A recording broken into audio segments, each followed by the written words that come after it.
மனித உடல் நரசிம்ம முகம் அவதாரம் எடுத்து இரணையிடம் அடித்து அவன் கேட்ட வரத்துக்கு பழுதில்லாமல் இரவலிலும் இல்லாமல் பகலிலும் இல்லாமல் மேலும் இல்லாமல் கீழும் இல்லாமல் உள்ளம் இல்லாமல் வெளியும் இல்லாமல் எந்த ஆயுதத்தாலும் இல்லாமல் அதாவது அவனை மனித உருவமும் சிம்ம முகமாகவும் வீட்டுக்கு உள்ள இல்லாமல் வெளியில்லாமல் படியிலும் பகலும் இல்லாமல் இரவு இல்லாமல் இரண்டு நேரத்தில் அவனை வாசற்படி மேல் நிறுத்தி என் கால் துணை மீதில் வைத்து நகைக்கண்ணால கிழித்து அவன் உடலை பிடுங்கி கிழித்து கொண்டு அந்த அவதாரம் நரசிம்ம அவதாரம் எடுக்கிற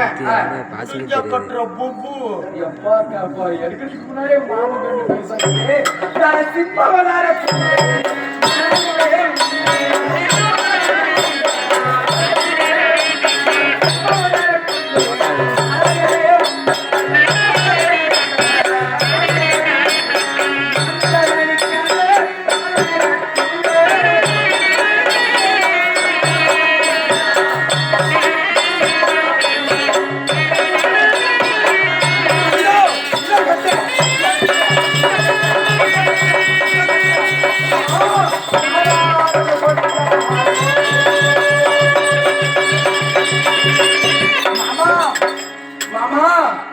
அந்நாளிலே இரணினை கொள்வதற்காக மனித உடலும் சிங்க முகமும் கொண்டு நரசிம்ம அவதாரத்தை காட்டியிருக்கிறாயே, பார்ப்பதற்கே பயமா இருக்குது மாமா. இந்த அவதாரத்தை காட்டாத, பயமா இருக்குது மாமா.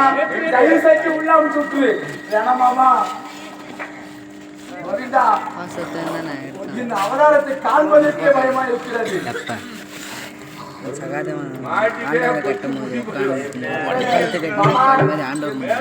நான்காவது அவதாரத்தை கண்ணால் பார்ப்பதற்கு உரலாகப்பட்டது நடுநடுக்கிறது, அச்சமாக இருக்கிறது. வேண்டாமா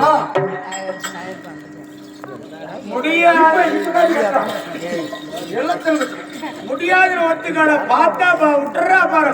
நீ தெரியலன்னா கட்டுறான்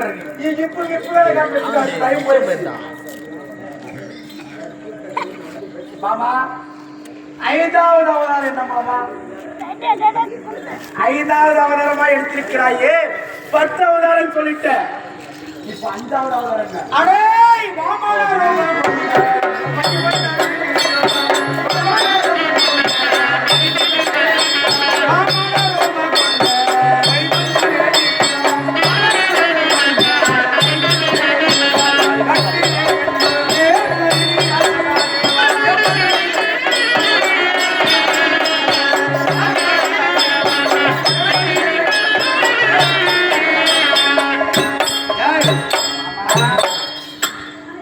ஐந்தாவது அவதாரம்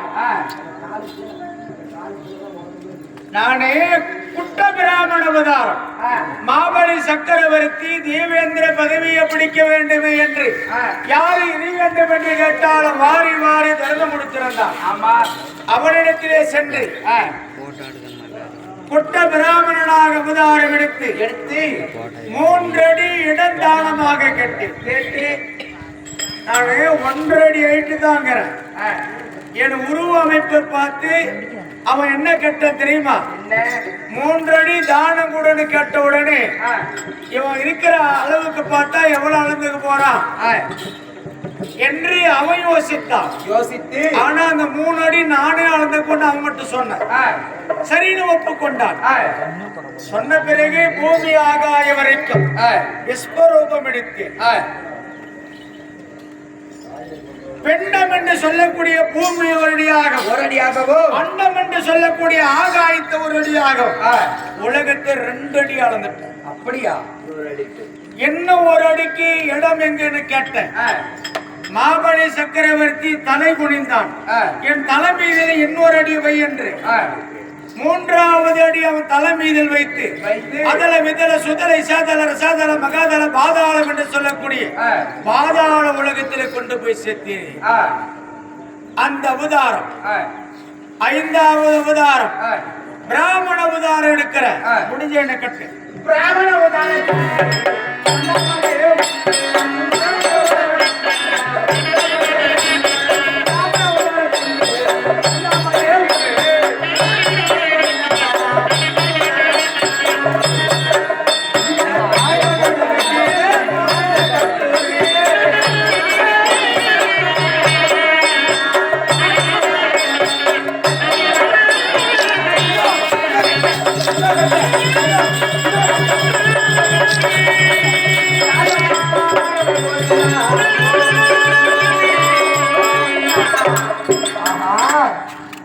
மாமா அந்நாளிலே மாபலி சக்கரவர்த்தியை 3 அடி தானத்துக்காக 3வது அடி பாதாளத்திலே போய் அழித்து அவனுக்கு முத்தியை அழித்து இந்த உலகத்தை ஓரடியாகவே அளந்திருக்கக்கூடிய இது கீழே போற காலு, இது மேல போற காலு, இது ஆகாயத்தை அளக்கிறது.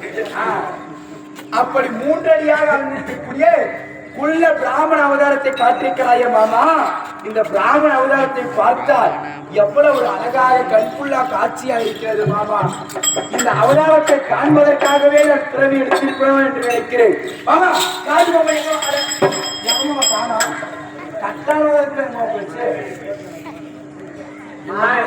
இப்பதான் யோசிக்கிறான் கடைசி வரைக்குமே நல்ல கூட நிறுத்திக்கலாமான்னு பார்த்தா இல்ல மாமா. கட்டலான்னு இப்பதான் சொல்லி திரும்ப மாமா. நீ கட்ட மாட்டேன்றது எல்லாருக்குமே தெரியும், எனக்கு தெரியுது. இப்ப காட்டு மாமா கட்டலாம் என்ன வேணா கேளு. இப்ப எனக்கு இப்ப காட்டுன்ற கட்டெல்லாம் கேளு மாமா. இப்போ 5 அவதாரம் எடுத்து காட்டினேன் ஏமாமா. இதேவே கட்டுறோம் உங்களுக்கு. எது இப்ப கையில் இருக்கிறதே கட்டுறோம். அதே அவதாரத்தை கட்ட மாட்டேனா. 6வது அவதாரம் என்ன மாமா? பரசுராம அவதாரம் கொண்ட பரந்தாமரே பரசுராம அவதாரம் கொண்ட பரந்தாமரே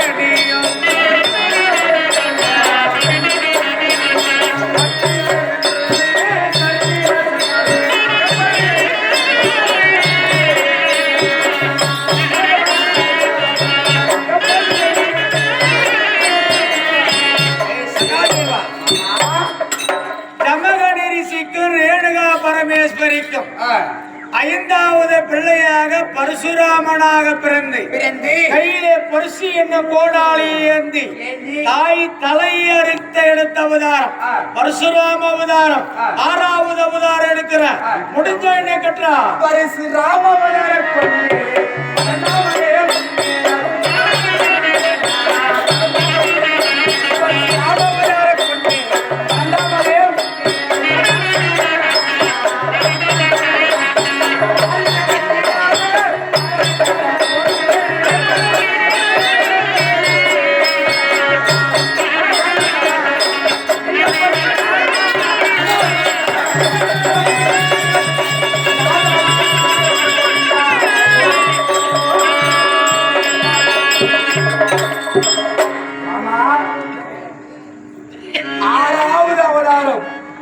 பரசுராமர் என்று சொல்லக்கூடிய பரிசு என்று சொல்லக்கூடிய கோடாலி ஏந்தி தந்தையார் வார்த்தைக்காக தாயின் தலையை 2ஆக துண்டித்து பரசுராம அவதாரத்தை எடுத்திருக்கிறாயே. இந்த அவதாரத்தை கண்டு என் உள்ளமாகப்பட்டது மகிழ்ந்து விட்டது மாமா. இந்த பரசுராம அவதாரத்தை கண்ணால் காண்பதற்கே கோடி புண்ணியம் என்று சொல்வார்கள் இல்லையா. இந்த பரசுராம அவதாரத்தை காட்டியிருக்கிற உன்னுடைய மகிமையை கண்டு நான் மகிழ்ந்திருக்கிறேன். ஆமா, இந்த அவதாரத்தை பார்க்கறதுக்கு நான் கொடுத்து வச்சிருக்கணும் மாமா. பரிசு என்பது சாதாரணமாக கிடையாது. தந்தையாரின் வார்த்தையை எந்நாளிலும் தவறாமல் நடப்பதுதான் பிள்ளையின் கடமை. அப்படி தந்தையின் வார்த்தையை நான் எந்நாளும் தவற மாட்டேன் என்பதற்காக தந்தை சொன்ன வார்த்தையை மீறாமல் தாயை 2 துண்டாக வெட்டியிருக்கிறாயே. உன் பரசுராமம் என்று சொல்லக்கூடிய இந்த அவதாரத்தை கண்டு என் உள்ளமாகப்பட்டது மகிழ்ந்து விட்டது.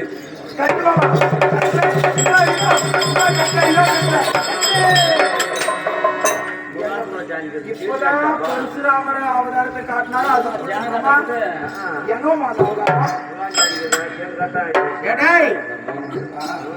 இது நீ கட்டுற மாதிரி எனக்கு தெரியல. அதனால இப்போ நான் எடுத்திருக்கிறது 6 அவதாரம் காட்டிட்டேன். 7வது அவதாரம் என்ன அவதாரம் எடுத்திருக்கிறேன்? அதாவது சக்கரவர்த்திக்கு கோசல எம்மையாளுக்கும் நான் ராம அவதாரம் எடுத்தேன்.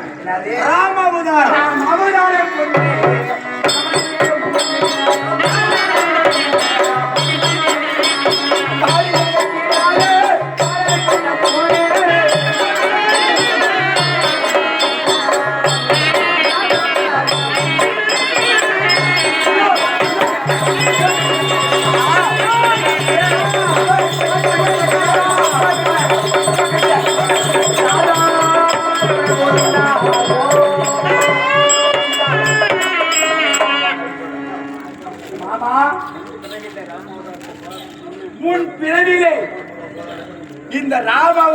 எடுத்திருக்கிறாயே, இந்த ராம அவதாரத்தை கண்டு என் மனமாக மனது மகிழ்ந்து விட்டது மாமா.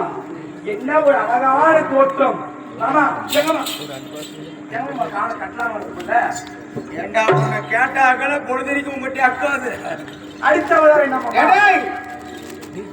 இது 6வது அவதாரம். 7வது அவதாரத்தை பார்த்துட்டியா? 8வது அவதாரம் என்ன மாமா? 8வது என்ன அவதாரம் எடுத்திருக்கிறேன்? வசுதேவருக்கு ரோகிணி வைத்தல. பலராம அவதாரம் கையிலே கலப்பாயுத ஏந்தி பலராம அவதாரம் இருக்கிறேன். முடிஞ்சா கட்டுறப்பா. பலராம அவதாரம்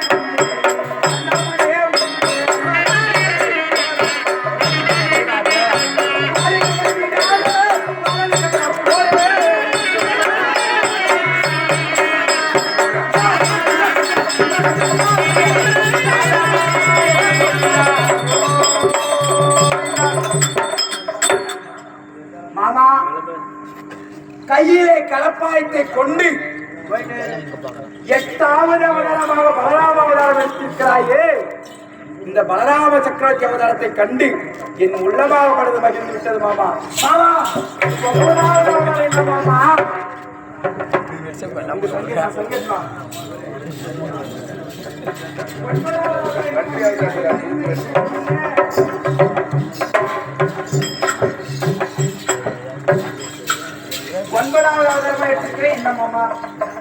அப்படி 8வது அவதாரத்தை பார்த்திருக்கிறேன். 9வது அவதாரம் கண்ணனாக பிறந்து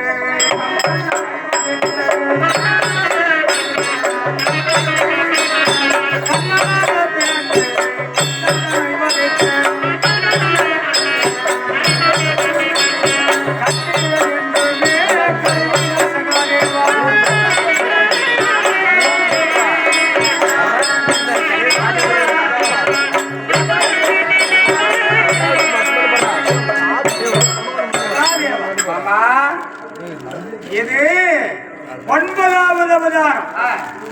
8வது பலராம சக்கரவர்த்தி அவதாரம். 9வது வசுதேவருக்கும் தேவகி கருவினிலே 8வது பிள்ளையாக கண்ணனாக பிறந்தேன். சங்கு சக்கரம் கட்டம் கதை கோதண்டம் என்று சொல்லப்படியான 5 கைகள் 5 ஆயுதத்தை ஏந்தி கம்சனை வதஞ்செய்யவே கண்ணனாக எடுத்த அவதாரம் கிருஷ்ண அவதாரம் எடுத்து காட்டுற கண் அவதாரம் கொண்டு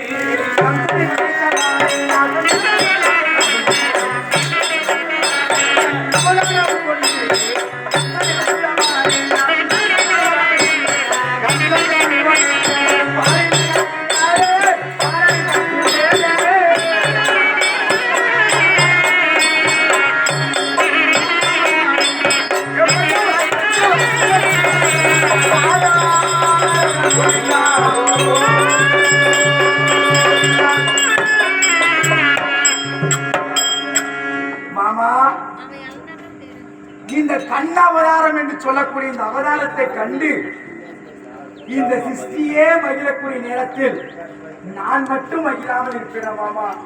உங்களுடைய கண்ணன் அவதாரத்தை கண்டு என் உள்ளமே குளிர்ந்து விட்டது. 10வது அவதாரம் என்ன மாமா?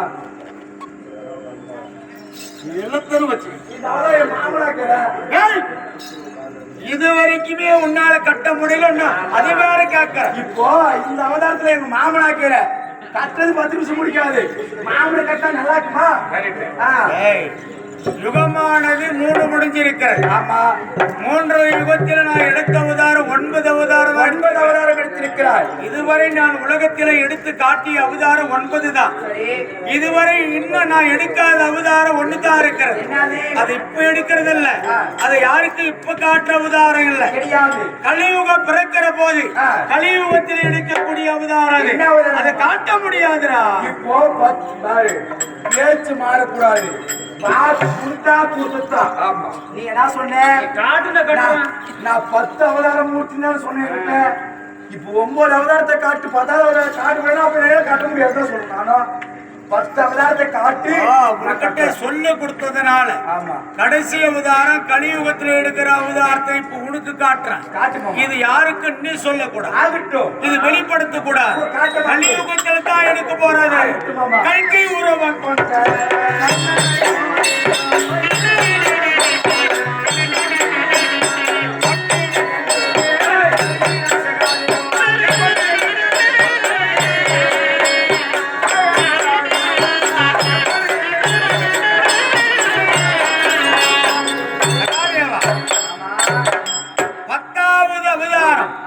கலியுகத்தில் நான் எடுக்கக்கூடிய அவதாரம், நான் இதுவரை எடுக்காத அவதாரத்தை இப்போ உனக்கு காட்ட போறேன். என் முகத்தில இதுவரை மீசை கிடையாது, கையில ஆயுதம் கிடையாது, போர் முகத்தில சண்டைக்காக என்ன போனது கிடையாது, யாரும் பார்த்ததும் இல்லை.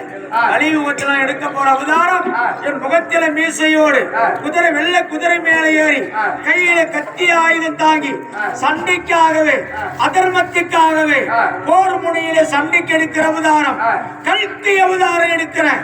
முடிஞ்ச என்ன கட்ட பார்க்கலாம். கல்கி அவதாரம்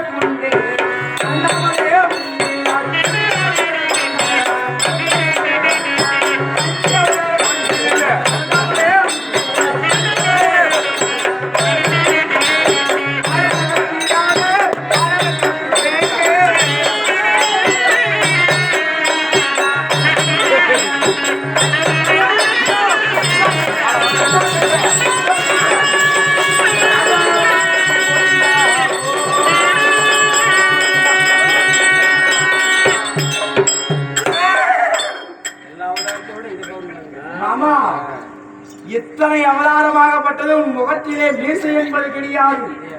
ஆனா இந்த அவதாரத்தை பார்த்தால் முகத்திலே முறுக்கு மீசை கொண்டு கையிலே கத்தி என்று சொல்லக்கூடிய ஆயத்தை ஏன்னா மாமா எல்லை புறவின் மீது வீரமாக கம்பீரமாக இருக்கக்கூடிய அவதாரத்தை பார்த்து என் உடலாக நடுங்கிக் கொண்டிருக்கிறது மாமா. 10 அவதாரம் மாமா. உன்னாலலாம் என்னை கட்ட முடியாது எந்த காலத்துலயும். காட்டுறதாலும் பாட்டி பழி பாவாடி கட்டிலாம் பாப்பட்டு கட்டு.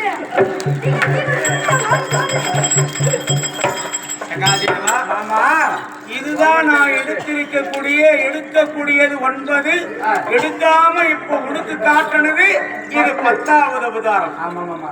சரிடா, தெரிஞ்சு போச்சு உனக்கு பவுசி கொடுத்தானு கட்டுறதுல எல்லாம் முடிவாகி போச்சு. சரி மாமா, கட்டணும்னு சொல்லிட்டேன். உன்னை கட்டாம விட்டா சொல்லாம இல்லையா மாமா? 10 அவதாரத்தை காட்டி விட்டாயா? இப்போ உனக்கு காட்டினது தசாவதாரம். தசன்னா 10. 10 அவதாரத்துக்கு இப்போ உனக்கு காட்டிட்டேன். ஆமா. ஆனா நீ கட்டல மாமா. சின்ன பையன் உன்னை மன்னிச்சுட்டா நீ போட விட்டுறேன். இரு என்னை மன்னிக்குவ இரு மாமா. நான் கேட்கக்கூடிய கேள்விக்கு பதிலை கொடுத்துட்டு என்னை மன்னிச்சிரு. இப்ப 10 அவதாரத்தை கட்டி முடிஞ்சு போச்சு. ஆமா. இப்ப கேள்வி வேற. ஆமா, கேட்கிற கேள்விக்கு பதில் சொல்லிட்டு நீ என்ன மன்னிச்சிரு மாமா. சரி, உன் கேள்வி என்ன? அதை கேள் மாமா. ஒரு மனிதனுக்கு எத்தனை துவாரம்? என்னது? ஒரு மனிதனுக்கு எத்தனை துவாரங்கள் இருக்கிறது? துவாரம்னா எத்தனை வாட்டுக்குது? இவனுக்கு எதுக்கு வாட்ட தேவை?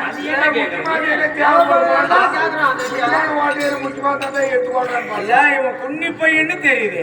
இவன் வாட்டு தேவை சொல்ல முடியாது. ஒரு மனிதனுக்கு 9 துவாரங்கள், 9 வாட்டுக்கு ஒரு மனுஷங்கிட்ட. இப்போ 9 வாட்டி எங்க இருக்குன்னு சொல்றியா? மேல 7. மேல 7னா மேல 7 ஓட்ட, கீழே 2 ஓட்டடா. மனுஷனுக்கு 9 ஓட்டுக்கு. மேல 7 ஓட்டம் எது எதுன்னு சொல்லுமாமா? காது 2, காது 2, கண்ணு 2, 4, மூக்கு 2, 6, வாய் 1, 7, கீழே முன்னாடி 1, பின்னாடி 1, கீழே 2. எத்தனை? 7, 2, 9. ஒரு மனிதனுக்கு 9 துவாரங்கள் இருக்கிறது உடம்புல. இதுதான் 9 நம கிரகங்கள். 9 வாட்டுக்குதுன்னு சொல்லிட்டேன். எல்லாரும் ரொம்ப யோசிக்கக்கூடிய விஷயம் இது. இந்த உடம்பு ஒண்ணுதான். இந்த உடம்புக்கு சாப்பிடுறது வாயு ஒண்ணுதான். அது வாயில கொண்டு போய் வைக்கிற கை ஒண்ணுதான். சாப்பிடுற சாப்பாடு சுவையான சாதம், நல்ல உப்பு குறைய கூடாது, காரம் குறைவா இருக்க கூடாது, நல்ல டேஸ்டா சாப்பிடணும். ஆமா, சுவையானது தானே சாப்பிடணும். இப்ப சொன்ன பத்தியா துவாரங்கள் 9. கண்ணுல கை வச்சு நோந்து பாரு, அது வேற வாட வரும். ஆமா, காதில கை வச்சு நோந்து பாரு, அது வேற வாட வரும். மூக்குல கை வச்சு நோந்து பாரு, அது வேற வாட வரும். தூங்கி எழுந்து வாயை நோந்து பாரு, அது வேற வாட வரும். கீழே முன்னாடி நோந்து பாரு, அது வேற வாட வரும். பின்னாடிக்கு இது பாரு, அது வேற வாட வரும். ஆமா, எல்லாம் சுவையா சாப்பிடுறோம். ஒரு உடம்பு ஒண்ணு சாப்பிடுறோம். 9 வாட்டு 9 துருநாட்டம், 9 விதமான வாடை. ஆமா, சரி, இதுதான் 9 நவ கிரகங்கள். சரி, இதை எதுக்கு நீ கேட்ட? சரி மாமா, ஒரு மனிதனுக்கு 9 துவாரம்னு சொல்லிட்டேன். இந்த 9 துவாரத்தையும் கப்புறம் போய் என்ன பண்ணுவோம்?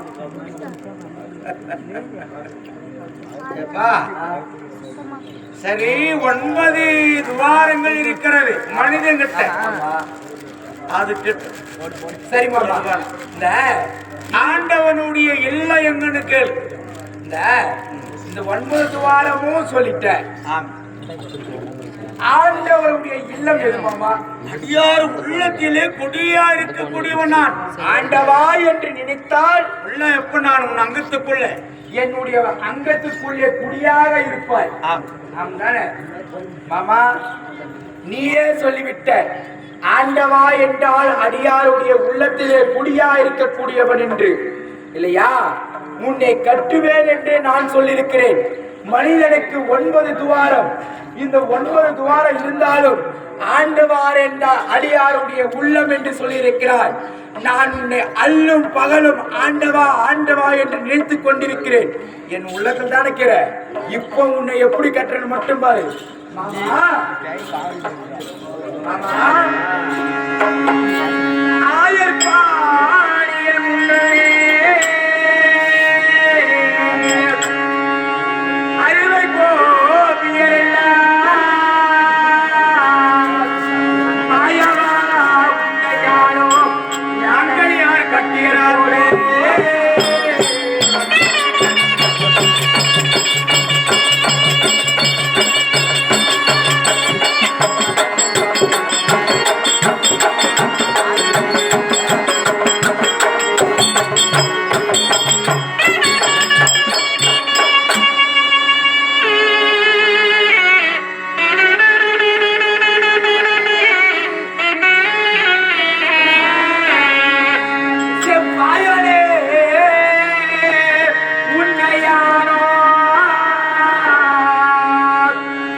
ஆயர்பாடியில் முன்னமே அறுவை கோபியர் எல்லாம்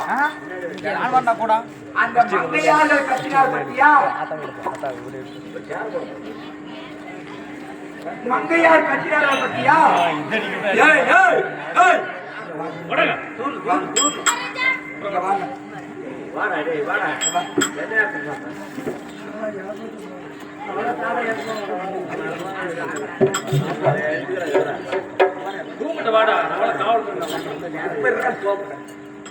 இல்லையா மாமா? அந்நாளிலே யசோதம்மா கட்டிய கட்டினம்மா. அதாவது ஆண்டவரே 3 கட்டுப்படுவார். எதற்கு? கர்ம யோகம், ஞான யோகம், பக்தி யோகம். இல்லையா? அன்று நாளையில் கோபியரில் கட்டியது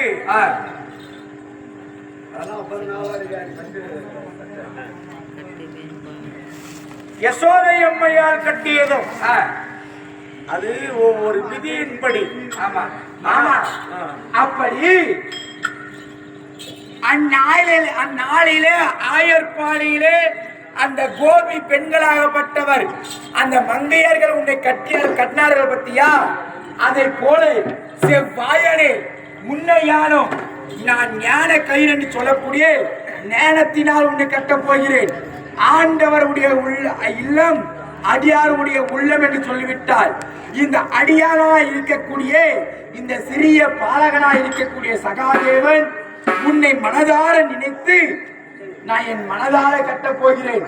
இதோ மாமா, ஞான கயிற்று நூல் என்று சொல்லக்கூடிய ஞான கயிற்று நூலால் உன்னை கட்டுகிறேன். இதோ மாமா, இதோ கட்டுகிறேன் பார், கட்டுகிறேன் பார்.